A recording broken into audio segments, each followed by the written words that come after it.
Tee Higgins, once again, the talk of the town here in Indy. Mike Petraglia inside the Indiana Convention Center in downtown Indianapolis, home, of course, to the 2024 NFL Combine. As we start to look ahead to the NFL Draft at the end of April, all 32 teams are represented here in downtown Indianapolis, as the six-day event really gets underway in earnest on Wednesday and Thursday with workouts. But as the teams gather here, they start to have interviews with prospective NFL draft prospects over the next several days on both sides of the ball and also special teams. But here on Tuesday, Duke Tobin, the director of player personnel for the Bengals, and head coach Zac Taylor, well, they addressed the media, and topic number one, atop everybody's mind, Tee Higgins. He, of course, was tagged on Friday once it was known that the NFL salary cap would skyrocket by $30 million. The Bengals wasted no time. In the words of Duke Tobin, there was no point in lingering on Tee Higgins and whether they should tag him. They went ahead, tagged him, and made use of that $30 million extra space on the salary cap for next season. Of course, that salary cap tag is about $21.8 million. But to the Bengals, it was really a no-brainer. Duke Tobin saying here on Tuesday, we are a better team with Tee Higgins on the roster. If those words sound familiar, there's good reason, because that's almost word for word what he said in 2023 when the Bengals were rumored to take trade offers for someone like Tee Higgins before he even got to the tag situation.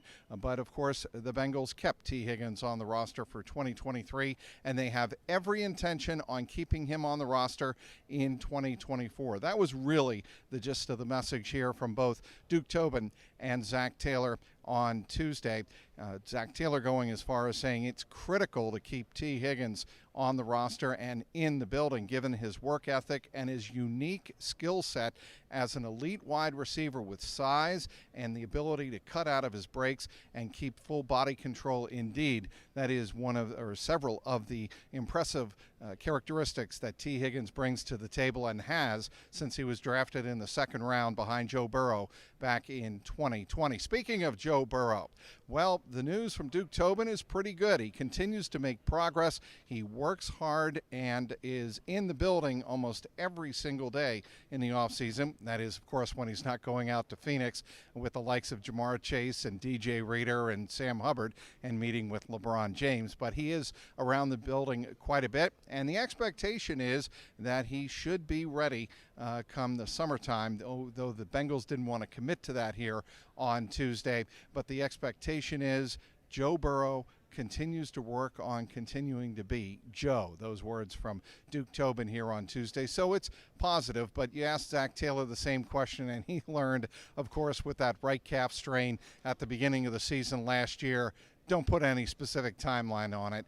I joked with Zac Taylor when he met with reporters off to the side, you're going to use the words several again? And he said, no. Well, I did get that right, and he's trying to keep it as light as possible. But the attitude with Joe Burrow seems to be a positive one. Progress is being made. But again, in all seriousness, the Bengals do not want to put any specific timetable on when he might begin throwing again, whether that's in the spring, OTAs, minicamp, training camp. They, again, don't want to get into that and go down that path, at least here in late February. What about Joe Mixon? He's an interesting case study. Of course, he is owed that $3 million roster signing bonus, something that Duke Tobin acknowledged here on Tuesday. It's a unique situation. He's due that $3 million bonus a couple of days after free agency begins. So the Bengals have a decision to make there, because certainly it would seem the Bengals would not pay him that $3 million roster bonus and then go ahead and cut him to save cap space. So I don't think that is a possibility. The Bengals, in other words, have a decision to make on Joe Burrow. Asked Duke Tobin how he views Joe Burrow, and he said the team was, quote-unquote, proud of what Joe Mixon was able to do in the 2023 season, a critical part of keeping the Bengals in the playoff hunt with Jake Browning as the quarterback. Of course, Joe Mixon did finish with his third career 1,000-yard rushing season, getting over that milestone in the final game of the season in the win over the Cleveland Browns. But in terms of Joe Mixon's long-term future with the Bengals, Duke Tobin said that's roster building matters, and we're not going to get into that on the podium here in Indianapolis. Well, the Bengals seem to be in good position here as we head into the NFL Combine process. Of course, they've got a lot of holes to fill, probably a couple of defensive tackle positions to look at in the draft very closely, maybe even a wide receiver, perhaps a tight end. Obviously a right tackle position if Jonah Williams leaves in free agency, which at this point is expected. But certainly there are a lot of decisions that need to be made, and a lot of on-the-field and off-the-field observations will be made starting this week in Indianapolis. We'll have you covered all week long on CLNSCincy.com. Be sure to check out our YouTube page at the Jungle Roar Pod, youtube.com/@JungleRoarPod. And be sure to follow me, as always, on X, @Trags, TRAGS. Inside the Indiana Convention Center in downtown Indianapolis, home of the 2024 NFL Combine, Mike Petraglia, CLNS Media.